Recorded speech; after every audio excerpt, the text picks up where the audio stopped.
جب ایان نے اس شہر میں پہلا قدم رکھا تو اسے فوراً کچھ عجیب سا محسوس ہوا۔ نہ کوئی شور، نہ لوگوں کی آوازیں، نہ بچوں کی ہنسی، بس خاموشی۔ یہ جگہ اتنی چپ چاپ کیوں ہے؟ ایان نے خود سے سوال کیا۔ بس سٹاپ پہ کھڑے لوگ اسے گھور رہے تھے لیکن کوئی کچھ بول نہیں رہا تھا۔ ایان نے ایک آدمی سے پوچھا، بھائی سٹی سینٹر کا راستہ کدھر ہے؟ آدمی نے اس کی طرف دیکھا، پھر نظر ہٹا لی جیسے اس نے سنا ہی نہ ہو۔ ایان کو ہلکی سی بے چینی ہونے لگی۔ عجیب لوگ ہیں، اس نے سوچا۔ وہ اپنے نئے گھر کی طرف بڑھا۔ گھر پرانا تھا، دروازہ آہستہ سی آواز کے ساتھ کھلا۔ اندر ہر طرف دھول تھی، پرانا فرنیچر اور ایک عجیب سی ٹھنڈک، جیسے یہاں کوئی رہتا ہو لیکن نظر نہ آتا ہو۔ ایان نے اپنا سامان رکھا اور صوفے پر بیٹھ گیا۔ اچانک اوپر والے کمرے سے آواز آئی۔ ایان کا دل تیز دھڑکنے لگا، شاید ہوا ہوگی، لیکن آواز دوبارہ آئی، اس بار اور واضح۔ وہ آہستہ آہستہ سیڑھیاں چڑھنے لگا، ہر قدم کے ساتھ اس کا دل زور سے دھڑک رہا تھا۔ سیڑھیاں پرانی تھیں، ہر قدم پر چرچراہٹ۔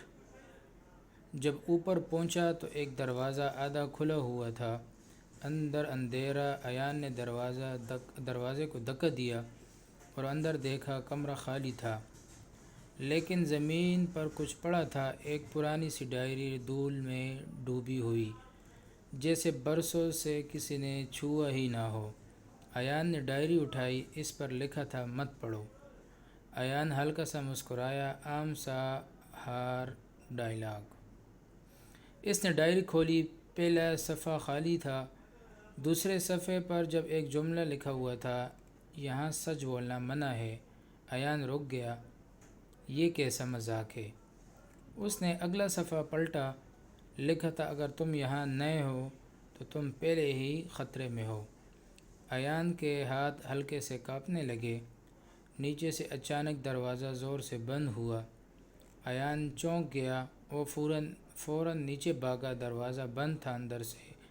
یہ کس نے بند کیا؟ گھر میں کوئی نہیں تھا، پھر بھی کسی کی موجودگی محسوس ہو رہی تھی۔ اچانک اسے اپنے پیچھے کسی کی سانس کی آواز سنائی دی، بہت قریب سے۔ ایان آہستہ سے مڑا، لیکن وہاں کوئی نہیں تھا۔ اس نے دوبارہ ڈائری دیکھی، آخری لائن پر لکھا تھا، وہ تمہیں دیکھ رہے ہیں۔ ایان نے فوراً ڈائری بند کی اور کھڑکی کی طرف دیکھا۔ باہر سب لوگ اس کی طرف دیکھ رہے تھے، جیسے انہیں سب کچھ معلوم ہو۔